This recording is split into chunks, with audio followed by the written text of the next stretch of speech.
Can I ask you to share just with me, like what was the origin of you starting to write this piece that is based on a series of images taken of suitcases found in the attic of a derelict asylum in Western New York? The suitcases were discovered sometime in the late 90s. Around 2011, a photographer by the name of Jon Crispin learned about it. I think he had grown up in that area, and so he was aware of it, but he decided that he would photograph these suitcases and their contents. So he did that over a couple of years. And in the process, I discovered some of those photographs online. And I was immediately drawn to them.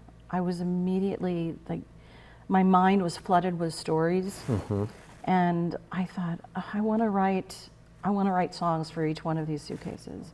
And so I began writing and kept discovering more and more with each suitcase. What was the first one?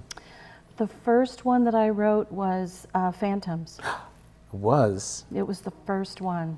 So this is one that the inspiring photograph is of a box and a wooden limb. Yeah.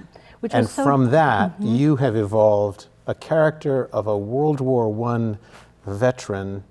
Right, right. I mean, it's an act of imagination that is so stunning, Julianne. I think it's so thank hard you. for those of us who, you know, I'm an interpretive artist, right? So you do it, and then I go, okay, well, how can we realize this on stage? But it's just mysterious to me that you could look at that picture and come up with all of that.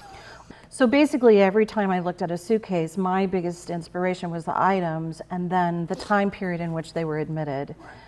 And then I just did a lot of research, and you know, the rabbit hole of that research kind of took me to this place about losing the limb, and then yeah. And the music in that one sort of, it almost has like an Irish jig quality to some of it a little bit. So not only is each period different, but then it feels like you've allowed the period and the material in the suitcase to sort of inform even the musical style, so that each song is its own complete beginning, middle, and end story.